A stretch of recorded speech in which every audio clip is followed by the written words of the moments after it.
and welcome. Tonight, the battle for the soul of River State takes an unenvisaged turn as the president invokes constitutional powers, declares state of emergency, suspends governor and his deputy, and the state assembly members for an initial 6-month period. The president's decision elicits immediate reactions across board as he also announces Vice Admiral Ibok Ete as the administrator for the emergency period. We will also take a dive into the landmark events leading to the state of emergency in River State and other matters arising. And 2 suspects arrested at the River State Police Command over the pipeline explosion in Ogoni land earlier today. On business, African Development Bank and Germany signed €18.4 million deal to boost Africa's infrastructure. On sports news tonight, all 23 invited players of the Super Eagles of Nigeria arrive in Kigali as the team gets down to serious business ahead of Friday's must-win 2026 World Cup qualifier against Rwanda. From the nation's capital, Nigeria's Senate asked President Tinubu to probe alleged annexation of the country's mangrove island and maritime territories by Cameroon.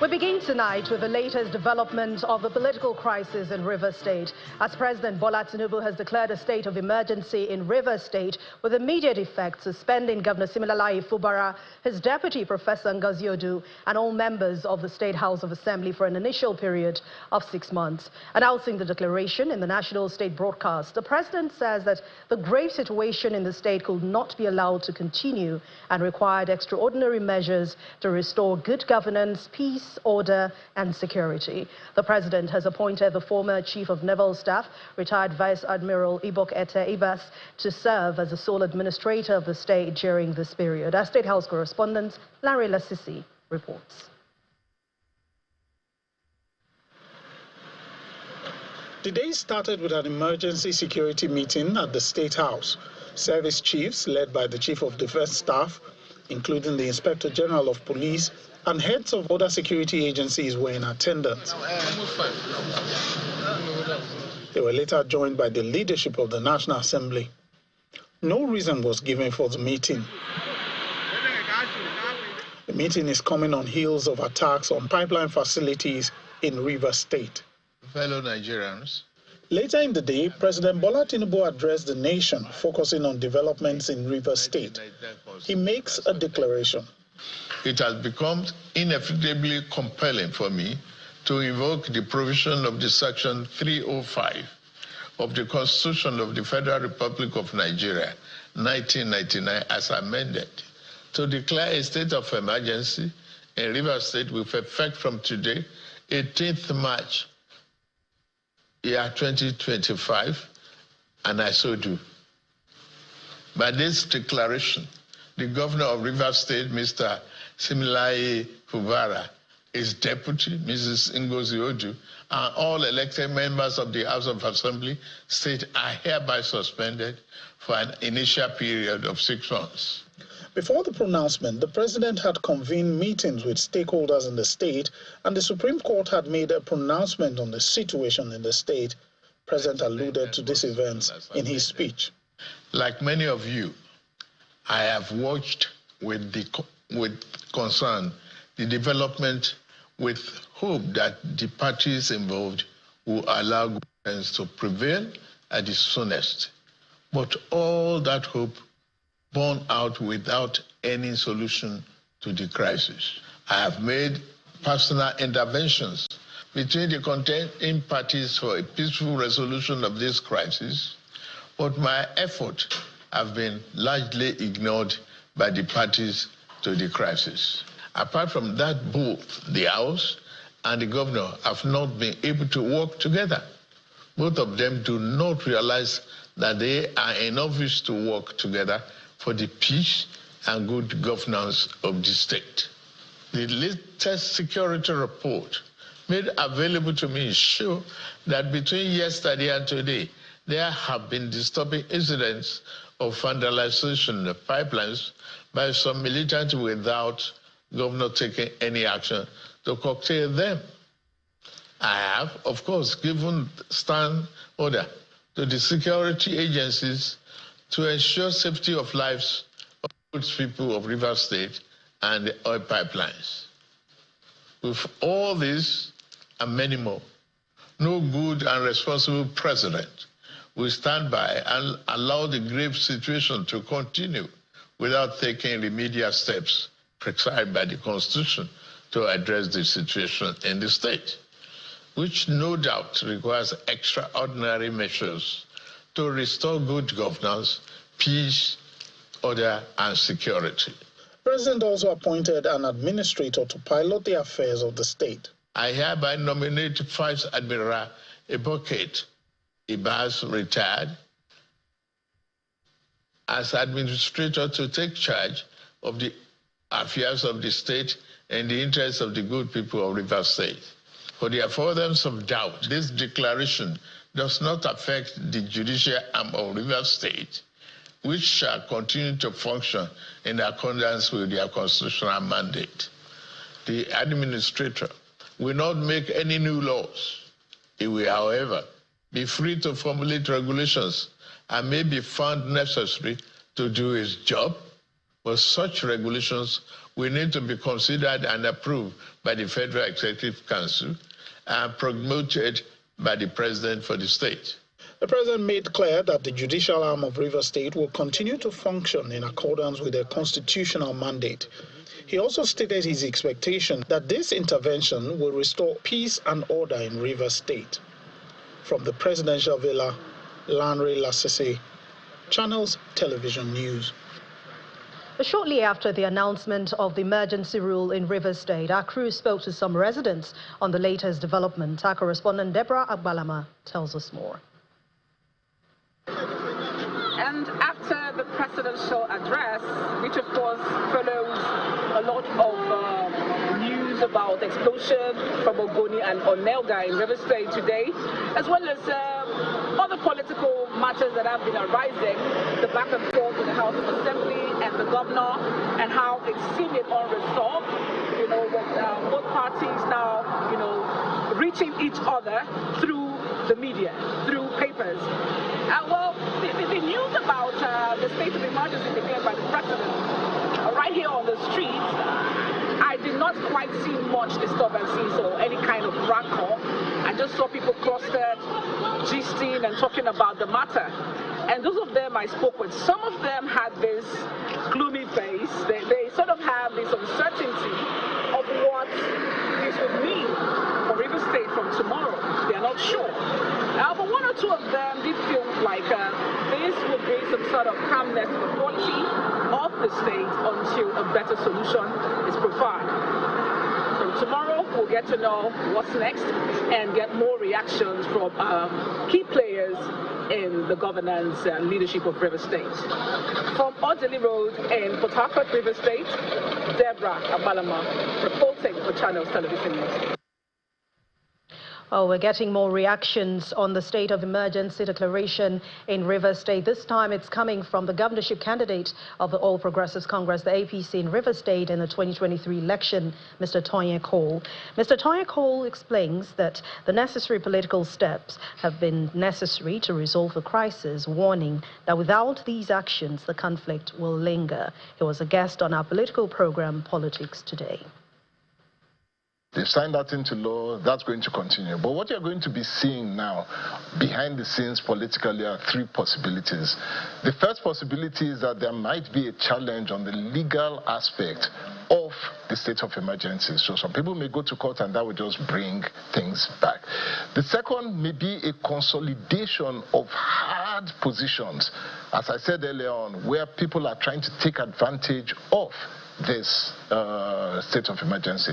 But Sean, the third is always where I have been, that we need to have cool heads that are going to sit around the table and decide that, you know what, big sacrifices have to be made.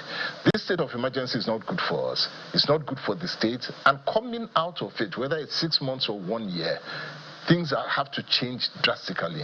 So we're back to how do we find a solution? And I will still believe that the only way that we're going to solve Rivers' problem is that all the parties who have been worrying, and not just Sim and Wike, but every other party must come to that table and decide to give up ground.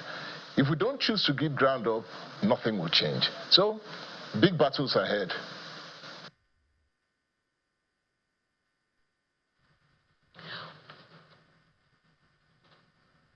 Well, taking a look at the legal aspect of this declaration by the president on a state of emergency on Rivers State, legal practitioner Liberus Oshoma says that the Nigerian constitution does not provide the president to remove a sitting governor from office. Analyzing issues of legal concerns on this pronouncement, he says that the action taken by the president is illegal. First and foremost, when there is a declaration of a state of emergency in a state, that means there is crisis in that state. What should follow? Because we operate a federation, the state laws usually govern that state. It is the state house of assembly that makes laws. And so, for any federal agency to make incursion into such a state, there must be a state of emergency for the federal government to make incursion into that state. And then, but in this case, and not to suspend elected government official. That's what I'm saying. That so state of emergency is okay to be declared for the federal government to collaborate with the state institution. And in some cases, when state of emergency is declared, some rights are limited. For example, the freedom of movement can no longer be absolute because there is imminent danger or threat to danger. But there is, if the constitution wanted the governor and the state house of assembly to be suspended, certainly the constitution would have spelled it. The constitution did not provide. Section 305 subsection 5 did not say an administrator shall be appointed for such a state. In part two, after the break, we'll bring you more on the state of emergency declared by President Bola Tinubu, and of course 2 suspects have also been arrested by the Rivers State Police Command of a pipeline explosion in Ogoni land which happened earlier today. Please join us again. Welcome back. If you've just joined us, you're watching the news at 10 on Channels Television, broadcasting live from Lagos. A reminder of our top stories. The battle for the soul of Rivers State takes an unenvisaged turn as the president invokes his constitutional powers, declares state of emergency, suspends governor and his deputy and state house of assembly members for an initial 6-month period. The president's decision elicits immediate reactions across board as he also announces Vice Admiral Ibok Ete Ibas as the administrator for the emergency period. We'll also take a dive into the landmark events leading to the state of emergency in Rivers State and other matters arising. And 2 suspects are arrested by the Rivers State Police Command over the pipeline explosion in Ogoni land earlier today.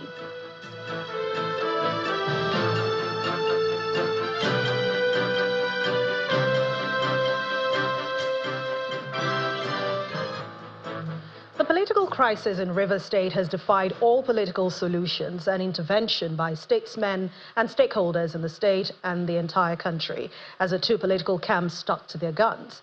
In this next report, we chronicle events leading to today's declaration by President Bola Tinubu. It's been a journey of back and forth among the political gladiators in Rivers State, months after the handover of the mantle of leadership to Governor Siminalayi Fubara. The dispute has been over the control of the state political structure between the governor and his estranged political godfather and the FCT minister Nyesom Wike. This governor today, he said he was not going to run. But my commissioner of finance, Isaac Kamalu, should be the one to run. At that point, I saw his face. He was gone. Trouble began when the political camp of the minister accused the governor of going against the agreement of maintaining the political structure that brought him to power. A lot of issues were raised.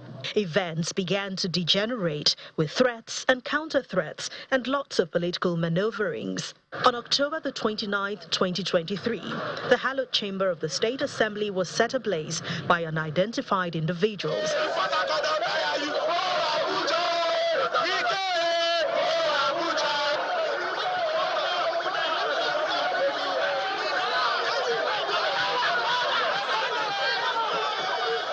We have gone to the assembly to see for ourselves what has happened. On my way there, I was shot at directly by the OC operation, DC or whatever they call him. Directly, it's not. But it doesn't matter. Somebody will die, one way or the other. Either you die inside your house, or you die on the road by something. But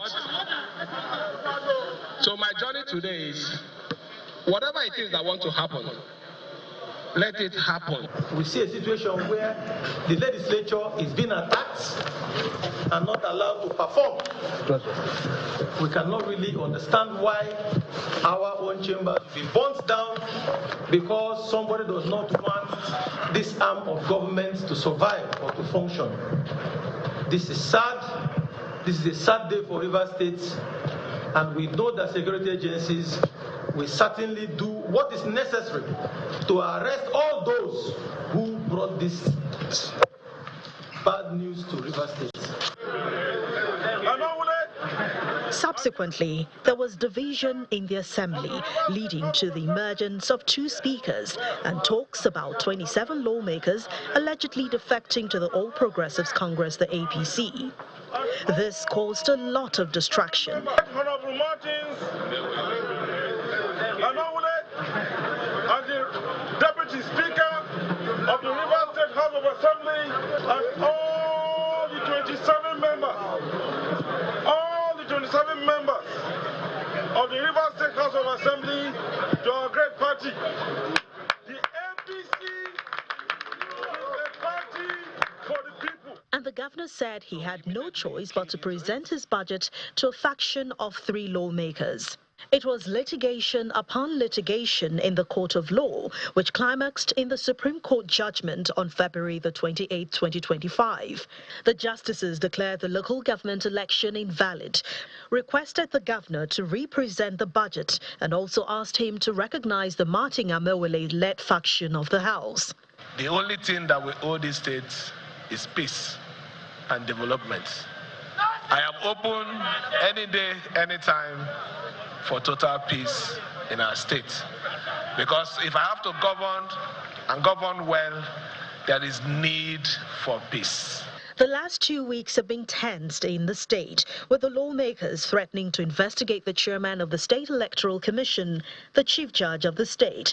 And the final one, the thrill spinners in the political cohesion of the state, was the issuance of the impeachment notice following allegations of gross misconduct. In Nigeria, a state of emergency is typically declared during periods of severe civil unrest.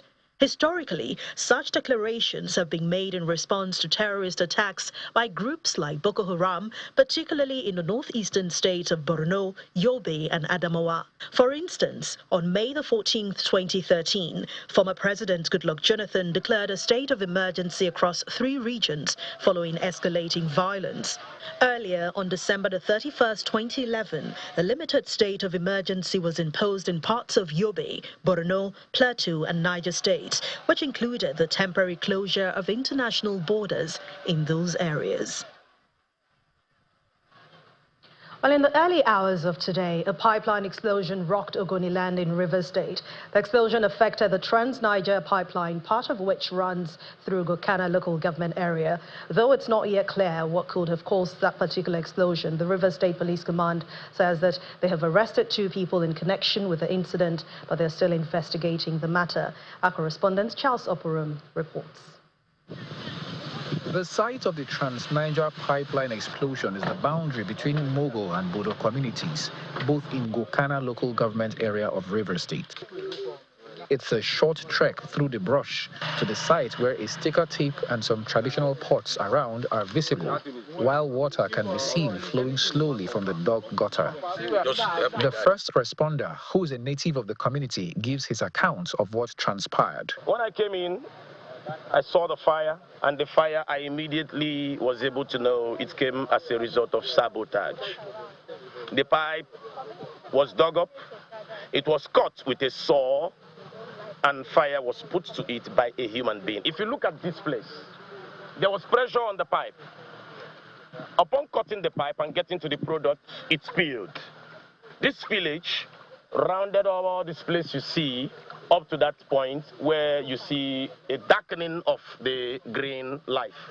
That is to say, the spillage and the pressure went that way, this way, and all over this place. According to him, the incident may be connected to the current political crisis in the state. What we want is that let peace reign first, because if there's no peace, no development. Let nobody come here to talk about price or what you want to gain. The only thing we want to gain first is peace. Because it might shock you that this thing is in line with the threats to the governor on seat. Another youth leader in the community, however, calls on the federal government to wade into the crisis. We like the federal government, multinationals, and other agencies who are in charge to work in partner with Youth Council and also Gokana Youth. The youth in the community have sort of put a boundary around the area, and they put like something a little bit fetish to tell people, as they say, that something negative has happened here and nobody should come close. Meanwhile, members of the Pipeline Infrastructure Nigeria Limited, the company that is in charge of securing this particular pipeline, have come for their on-the-spot assessment. They've looked around, they've taken their views, and they're out of here. It remains to be seen when the joint investigative visit is going to happen, but the youth of the community are determined that it will happen and happen soon, and they will be compensated. From the boundary between Mogo and Bodo community in Gokana local government area of Rivers State, Charles Oporum, Channels Television News. We'll continue the news at 10 now as we head over to Abuja studios where Millicent Walker is standing by. Over to you, Millicent. Thank you, Anne, and it's quite the news day today, isn't it? Well, let's bring you more as we begin from the National Assembly, where the Senate has urged President Bola Tinubu to take immediate steps to safeguard Nigeria's territorial waters, including securing over 2,560 oil wells identified within the disputed mangrove islands in Akwa Ibom State. The upper chamber also set up an ad hoc committee to investigate the alleged annexation of the country's mangrove islands and maritime territories by the Republic of Cameroon. As part of its resolutions, after a motion raised during plenary, the Senate leadership also committed to engaging directly with the president to explore diplomatic solutions to the crisis. Our National Assembly correspondent Gloria Mizuke reports. At the resumption of plenary for the week, lawmakers are faced with the crucial issue of an incursion of parts of Nigerian territory by the Republic of Cameroon. This is noting that the highlands in focus. Senator Anyeka Mbasi, who raised the alarm, explains that the annexation, which he terms as illegal and provocative, violates multiple international agreements. The encroachment into these territories is not only legal, but has led to huge economic loss of over 2,560 oil wells and gas revenues, which ought to accrue to Nigeria.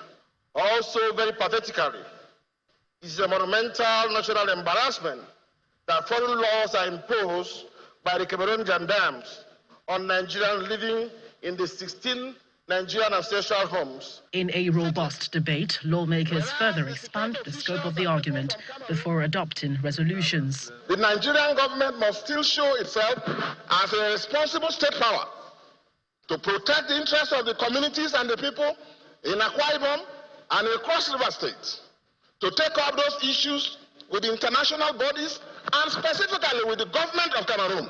An ad hoc committee is set up to begin the probe. Mr. President should also take the diplomatic route of engaging with his counterparts in Cameroon with a view to saving our maritime territories and our oil wells, Separately, in a move that could reshape Nigeria's digital landscape, a lawmaker advanced a bill requiring social media platforms operating within the country to establish physical offices with verifiable addresses. This bill also mandates all bloggers operating in Nigeria to have an office that is verifiable in any of the capital cities across the country. The bill, which gained strong backing from the lawmakers, appeared to have sparked more support than concerns. I don't want the world to misunderstand us as if the Senate is trying to gag the social media. No, that is not the intention here. The intention is for tax purposes. After a voice vote, the bill is referred to the Committee on ICT and Cybersecurity to report back in 2 months. The social media legislation will now undergo further scrutiny to ensure a balanced approach that will address national interests and digital rights, particularly at the public hearing stage. From the National Assembly, Gloria Umezoke, Channels Television News. On the way from the National Assembly, the Minister of the Federal Capital Territory, Mr. Nyesom Wike, has revoked the land titles of 4,794 property owners in 10 districts of the nation's capital over non-payment of ground rents for over 10 years.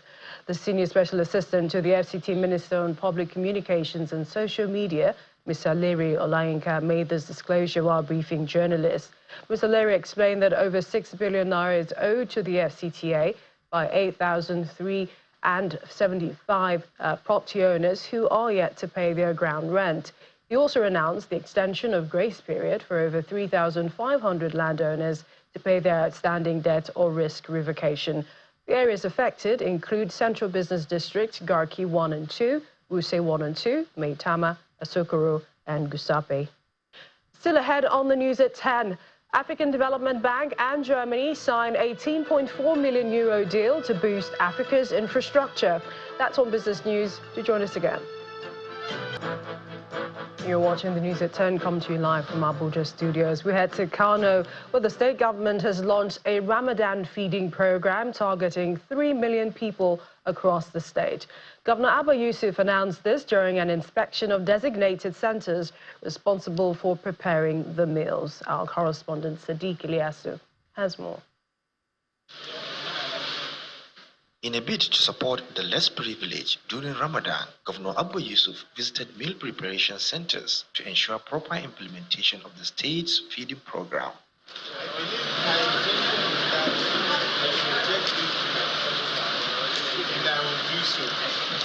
97 centers have been set up across Kano State to distribute meals to the needy.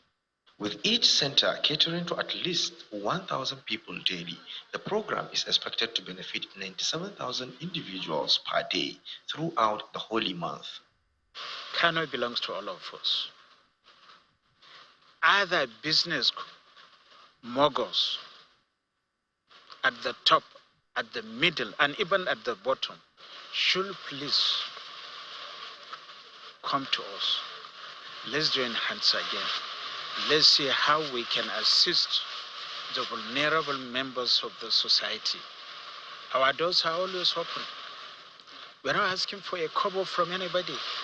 We're not telling you to bring the money so that we prepare the food or we provide the necessary palliatives.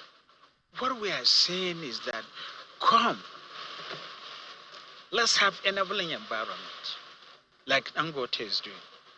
Is distributing loaves of bread, distributing prepared food, distributing, palliatives like rice and so on and so forth. All others should emulate him, should emulate us, and join hands with them.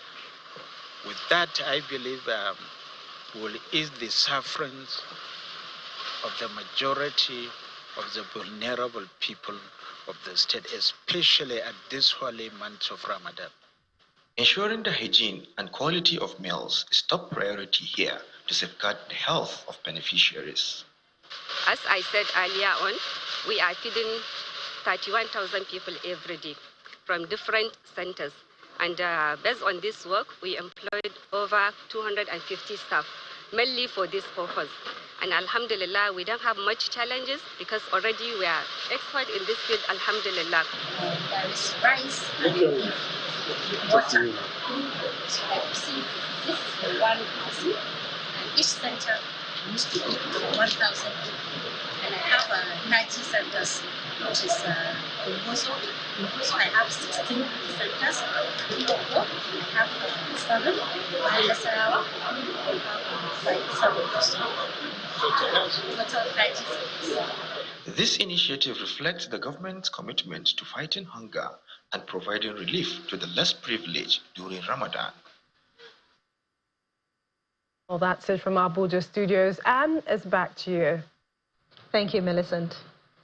In what can be best described as a case of promise made and promise kept, the Anambra State Governor Chukwuma Soludo has returned to Okpoko community to commission some key projects 3 years after he promised residents of infrastructural developments there.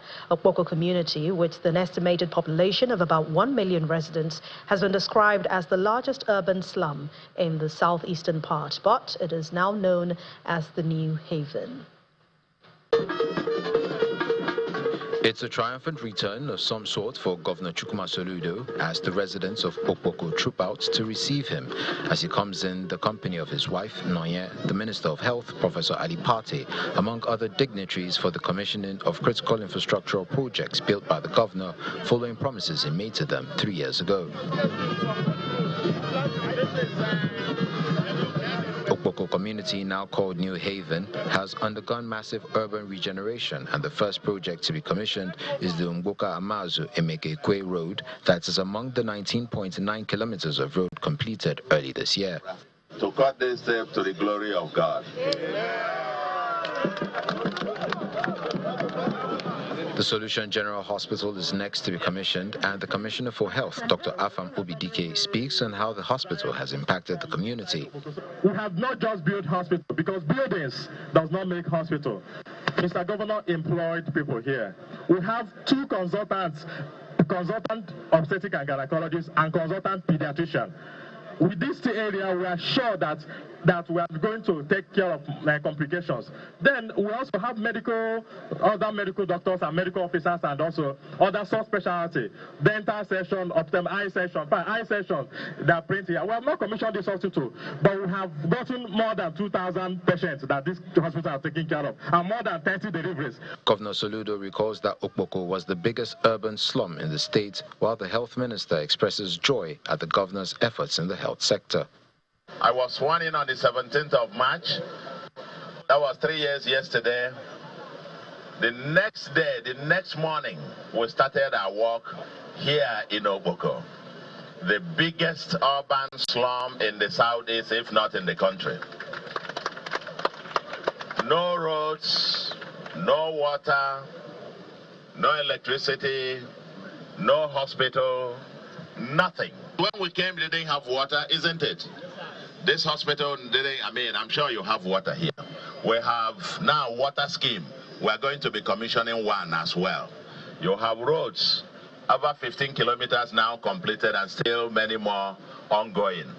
I would like to congratulate you, Your Excellency, for your amazing leadership, for your steadfastness, and for your focus on what matters to the people of Anambra State and the people of Okpoko. I think investing in health and education, the basis of any meaningful development, I think is the right thing to do. Umuobum Road and the water project inside Okpoko Community Primary School premises are commissioned also. The governor's excitement is obvious as he tells the people to expect more infrastructural development. A new Okpoko is imagined. Governor Chukwuma Soludo emphasizes his belief that life must be given to the weakest links in the state to live up to the mantra of leaving no one behind. The Dangote Group has added a new feather to its investments portfolio in Ogun State, southwest Nigeria, as a 6 million metric ton cement factory in Itori, Ewekoro local government area has passed by the Gateway State. President of the Dangote Group, Aliko Dangote, says the investment drive is aimed at self-sufficiency, job creation, and it is in line with the federal budget's backward integration program. The project, which has provided employment opportunities for many history communities, is expected to be completed in November 2026. After 2 failed attempts, work is officially commenced to get the 6 million metric tons Dangote cement factory in Iweko, Ogun State back on stream. The Dangote Group is leaving nothing to chance with this project, which sits on 533 hectares of land and comes with its own independent power plant. 2,000 tons capacity. Giving the project layouts, the company's principal civil engineer says the new factory, to be completed in November 2026, will bring total production from Ogun State to 18 million metric tons per annum, making it the highest cement-producing state in Africa. 18,000 tons capacity. This is cylinder stores and refractory storage area. Yes, this is our limestone storage, 300,000 tons capacity. Line A and B, that is the coal shed for storing coal, 20,000 tons capacity. President of the Dangote Group, Aliko Dangote, takes Governor Dakwa Abiodun, members of the State Executive Council, traditional rulers, and other dignitaries on a tour of the factory.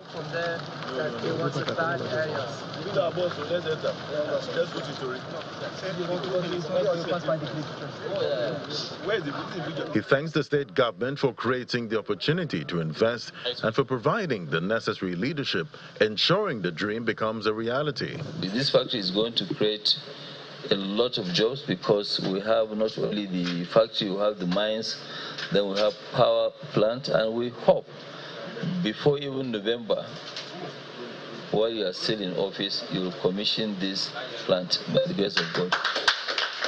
Governor Dakwa Abiodun, who could not hide his excitement, equally commends Alhaji Dangote for trusting that Ogun State will provide a good business environment. On behalf of the entire people and government of the state, we appreciate you. I can pledge that we'll continue to ensure that we provide, create, facilitate that enabling environment for the likes of you to continue to come and make Ogun State your home. Dangote Cement is Africa's leading cement producer with 52.0 million tons per annum capacity across the continent, out of which almost 70% of production is based in Nigeria. We have more stories for you from the world of business. Will Ibong is standing by.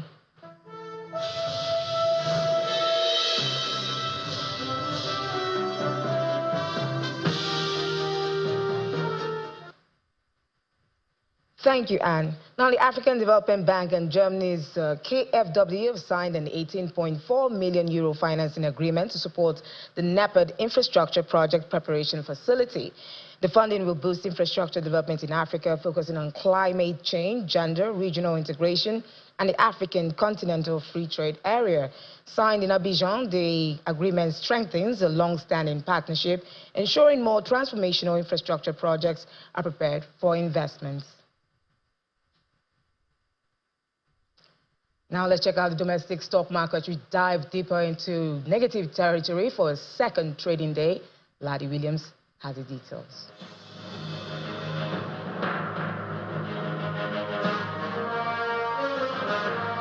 Well, it's another day, another naira, and the bear still looks strong at the local bourse with another dip for the all-share index, 0.40% down, a bigger drop compared to yesterday. If you look at the sectoral performance now, we see the banking counter again hit hard, 0.70% down. The loan gainer, that's for the sectors we track, 0.17% consumer goods, with the likes of the flour mills there adding to share price.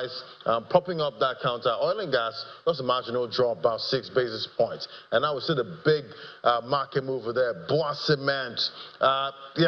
Big 10% drop, 83 naira 70 cover there. Putting the year-to-date returns, that still stands at about 2.79%, which is good.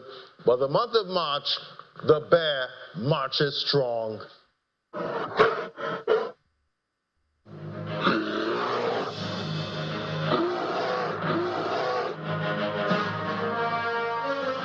And that's the much you can take on business. It's back to you, Anne.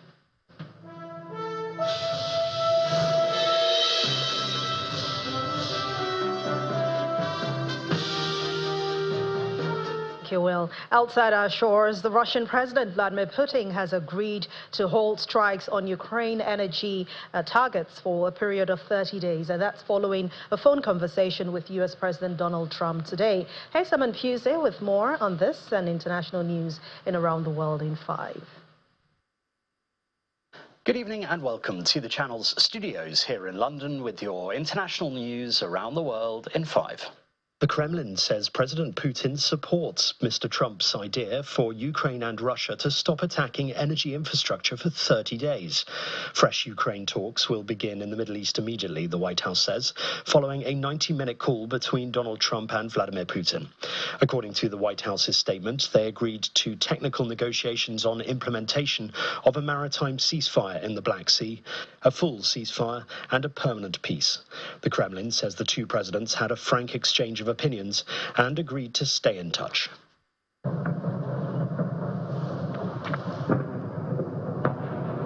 The Israeli military says it is carrying out extensive strikes in the Gaza Strip, with the Hamas-run health ministry reporting more than 400 Palestinians have been killed. The Israel Defense Forces said it was attacking what it called terror targets belonging to Hamas. The strikes are continuing and the IDF has issued fresh evacuation orders. Mahmoud Abu Wafar, Deputy Interior Minister in Gaza and the territory's highest-ranking Hamas official, is among the dead. 3 other senior officials were later reportedly killed. This is the largest wave of airstrikes in Gaza since the ceasefire began on the 19th of January. Talks to extend it have failed to reach an agreement.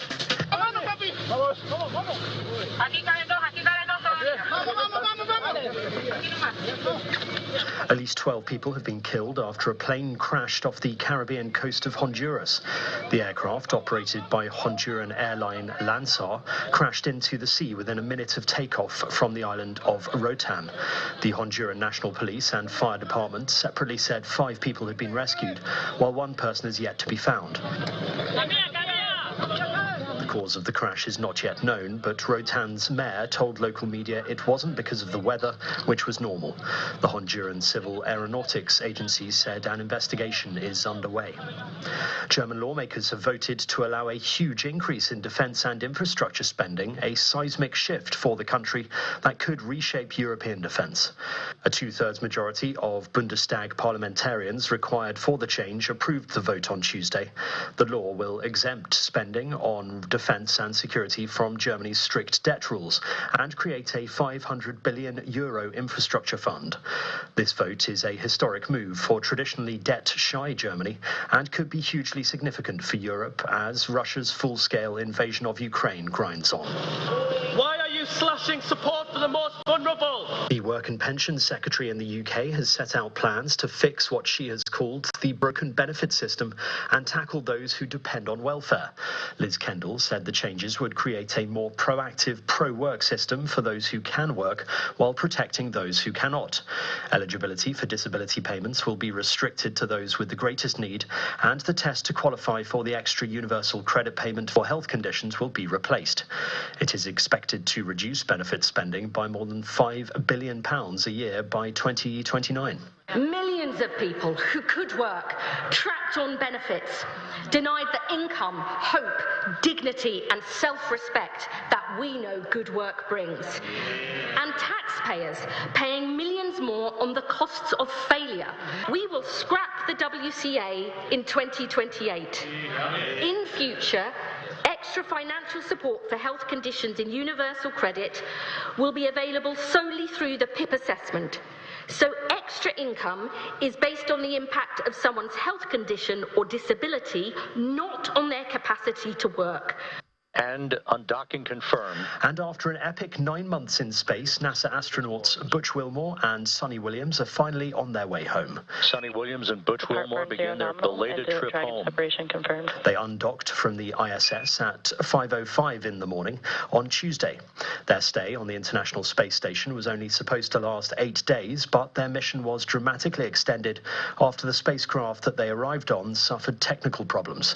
The pair are traveling back to Earth in a SpaceX capsule, along with NASA astronaut Nick Hague and Russian cosmonaut Alexander Gorbanov.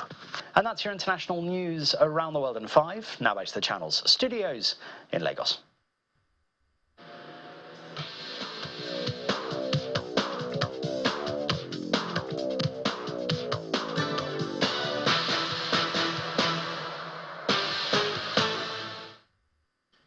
Many thanks indeed, Simon, and welcome to Sports News. It's now a full house of the Super Eagles training camp in Kigali, Rwanda, as all 23 invited players were involved in the team's first training session ahead of Friday's must-win 2026 FIFA World Cup qualifier against the Amavubi. After 4 games, the 3-time African champions are 5th in the 6-team Group C behind Rwanda, South Africa, Benin Republic, and Lesotho.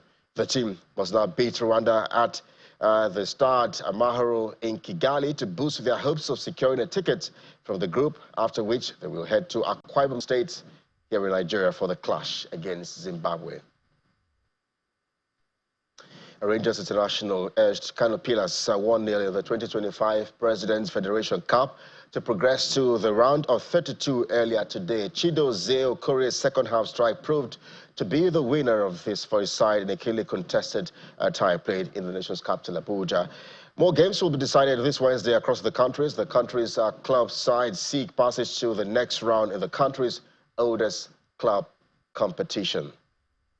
From football now, outgoing IOC President Mr. Thomas Barr has addressed member association at the opening of the final International Olympic Committee session. He will preside over after 12 years in power.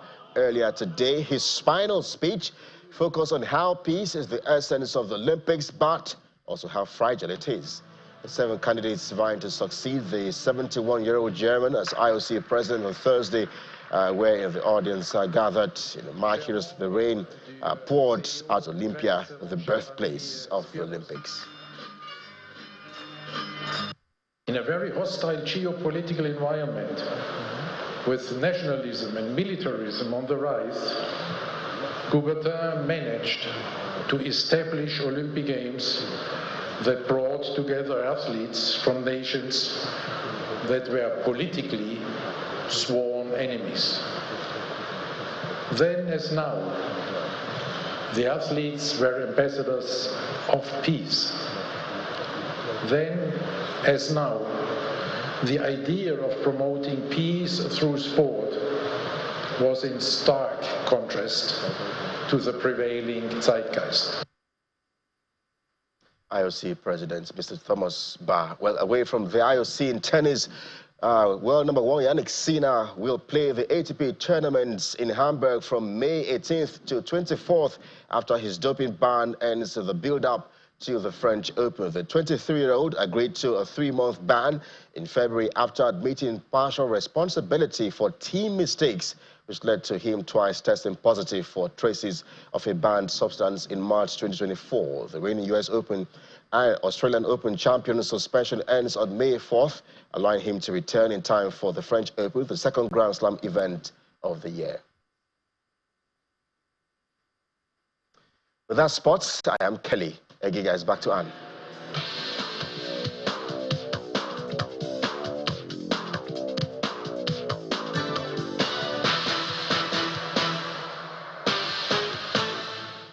Thank you, Kelly. And the main news again.